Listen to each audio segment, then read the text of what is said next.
Halo teman-teman, salam sehat selalu, salam sejahtera untuk kita semua. Dan banyak yang meminta juga buat saya, ya.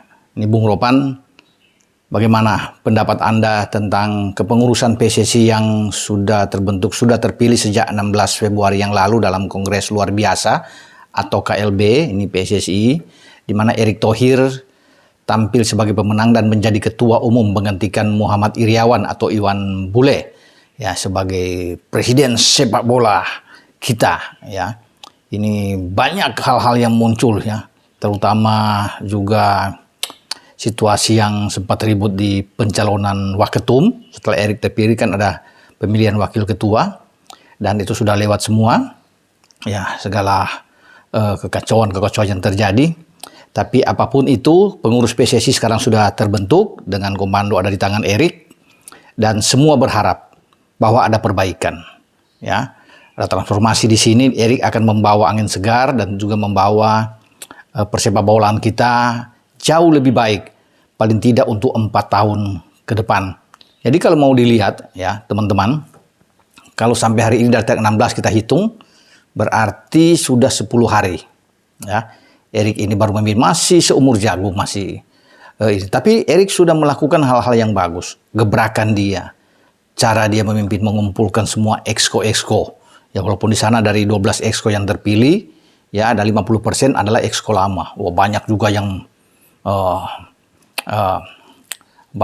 mengkritik ini, kemudian melihat bahwa sebenarnya harus baru semua, tapi ini masih ada orang-orang lama. Ya menurut saya sih ya buanglah. Perbedaan itu harus dibuang. Ya kita harus berpikir positif. Ya semua untuk sepak bola kita. Dan marilah bersama-sama untuk bisa mendukung Erick Thohir. Ya, jangan masih baru kemudian sudah berbagai macam kritik dilakukan, orang belum bekerja dengan baik, paling tidak kan kita lihat dalam 100 hari biasanya.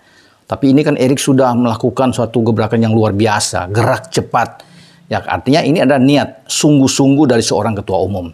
Itu yang positif, itu yang perlu kita dukung. Jangan ujuk-ujuk dia baru memimpin, kemudian sudah direcokin ya dengan hal-hal yang kurang bagus. Tapi kita beri kesempatan bagi Erick ya, karena semua harapan sekali lagi ada di tangan Erick. Dan saya pikir ini dia akan melakukan yang terbaik. Dan itu kan sudah terlihat. Dia mengumpulkan para exco, kemudian bisa bertemu dengan mantan wasit yang sudah jadi pedagang. Dia ingin mengembalikan citra wasit jauh lebih baik, karena problem sesungguhnya itu ada di kompetisi. Ya Erick sudah mengatakan dia akan benahi kompetisi dari Liga 2, apa Liga 3, Liga 1 apalagi. Tapi kan ada di wasit.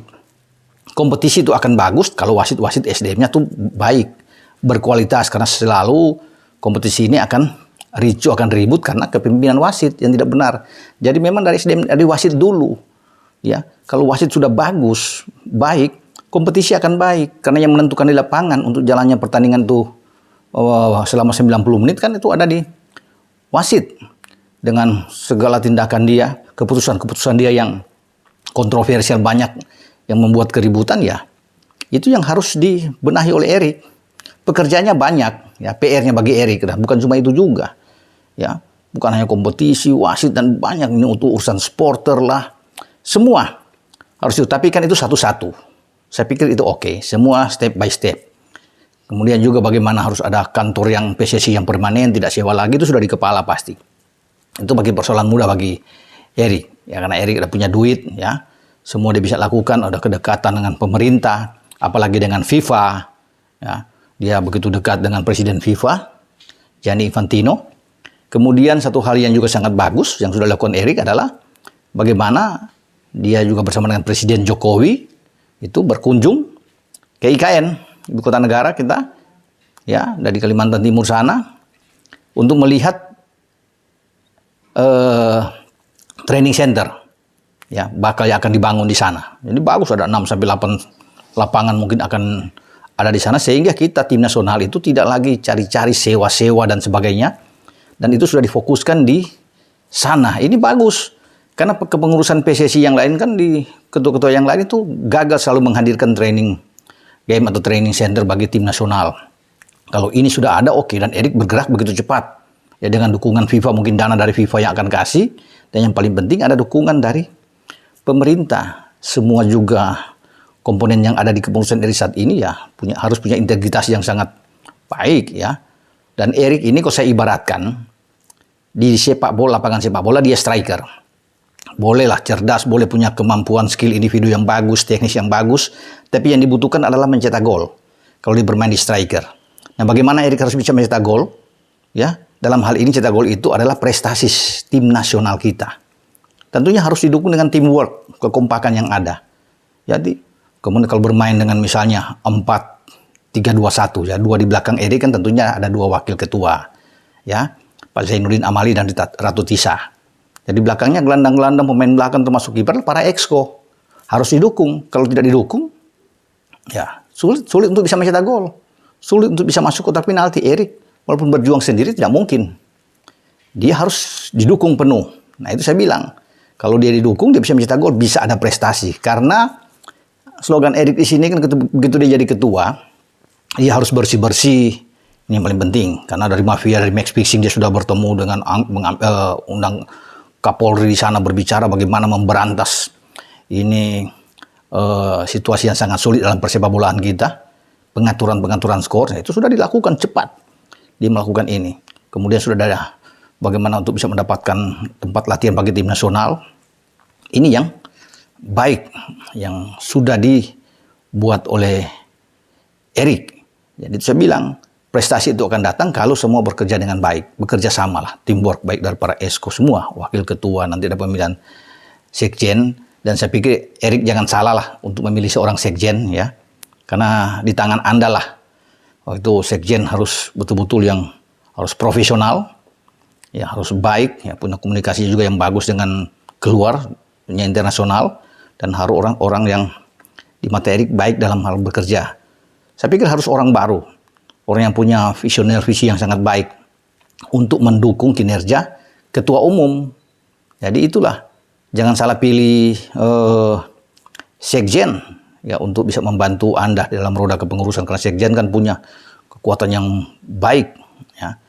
Itu yang menjadi demikian buat saya.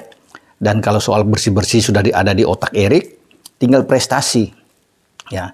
Dengan kompetisi yang bagus, semua sudah ada, dia juga akan mengatakan akan mungkin ke depan ini ada VAR yang akan dilihat sehingga bisa membantu juga kinerja wasit di lapangan ya untuk membuat pertandingan lebih enak. Semua memang itu baik menurut saya. Tapi yang harus dibutuhkan sekali lagi gol. Ya, dalam 4 tahun ke depan sampai di 2027 masa kepengurusan Erik ini, kalau tidak ada gol, ini sulit. Ya, semua bagus tapi tidak ada gol. Penguasaan bola tinggi. Ya, dari semua aspek statistik bagus. Ini kalau di sepak bola bermain. Tapi akhirnya tidak ada gol. Percuma. Ya, tapi kalau sudah dengan permainan yang bagus di lapangan, ya semua unggul dalam apa yang ada di otak Erik, tapi ada gol, ada prestasi dalam hal ini, nah itu bagus. Itu yang ditunggu masyarakat. Kalau 4 tahun ke depan ini tidak ada prestasi sama sekali, tidak pernah dapat medali emas di SEA Games, tidak juara di Piala AFF, walaupun AFF itu bukan dalam kalender FIFA, itu juga akan mendapat sorotan. Karena kan tetap yang harus dilihat adalah prestasi. Ya, semua sudah bagus tapi prestasi tidak ada, ini percuma bagi Erik. Karena medali emas SEA Games itu terakhir tahun 91 di Manila. Ya, kesininya sudah nggak ada, berapa kali pergantian kepengurusan PSSI. Nah, di Erik lah kesempatan ini. Jika semua sudah diatur dengan rapi, dengan baik semua, saya yakin memang prestasi akan ada, tapi perlu kerja keras ke depan. Dan kalau kita bisa mendapatkan medali emas kan bagus. Udah hilang dahaga kita, bahwa kita bisa menghadirkan medali emas di SEA Games. Untuk saat ini mungkin belum, ya perlu waktu. Tapi untuk di tahun depan, ya terus paling tidak dalam kepengurusan Erik 4 tahun ini harus ada catatan prestasi di mana tim nasional kita bisa mendapatkan trofi. Itu juga yang penting, di samping pengaturan kompetisi yang baik, wasit juga yang bagus, tidak ada lagi match fixing di sana. Ini oke punya buat Erik. Jadi selamat bekerja buat Erik. Ya, semoga ini akan tambah maju persepak bolaan kita. Ada prestasi di sana. Bersih-bersih sudah dilakukan dan dukungan kuat datang dari para exco. Ya, karena ini untuk kepentingan nasional yang lebih diutamakan, bukan kepentingan pribadi. Dan apa yang sudah dilakukan oleh Erik dengan gebrakan dia di awal-awal masih dalam waktu 10 hari ini sudah tanda-tanda ke depan makin cerah sepak bola kita. Semoga ini satu hal yang sangat baik, apalagi didukung oleh Wakil Ketua Pak Zainuddin Amali dan Ratu Tisa. Pak Zainuddin juga sudah melepas sebagai seorang Menpora dan akan fokus katanya di sepak bola. Oke. Dan juga di depan mata kita adalah Piala Dunia U20 dan sebentar lagi, mungkin tidak hanya sampai 70 hari ke depan. Ya, ini yang harus dilihat, penting untuk citra nama Indonesia. Ya, kalau kita sukses kan bagus. Itu harus menjadi fokus utama di dalam kepengurusan Erik ini, harus mensukseskan Piala Dunia U20 di mana kita menjadi tuan rumah. Satu lagi ke depan adalah berpikir tentang nasib dari pelatih tim nasional Sintayong yang akan berakhir nantinya mungkin tinggal 8 bulan atau 10 bulan ya. Dia berada di Indonesia untuk ditentukan apakah Erik memang akan memperpanjang lagi atau mencari pelatih yang baru untuk timnas. Itu saya pikir untuk jangka pendek yang harus dilihat. Ya. Di samping jangan lupa juga masih ada SEA Games sebelum Piala Dunia U20 berlangsung. Dan nanti pada bulan Maret ini, awal Maret 1-18 kan ada Piala Asia U20 sebagai batu loncatan untuk tim nasional kita untuk U20 sebelum masuk ke Piala Dunia U20. Jadi bagi Erik terus ya bekerja dengan baik, bekerja dengan keras, semoga sepak bola kita semakin maju. Dengan saya Bung Ropan, dan terima kasih untuk W88 atas dukungan terhadap channel YouTube Bung Ropan, juga dari Dabinter, dari Delis. Sampai jumpa. Ciao.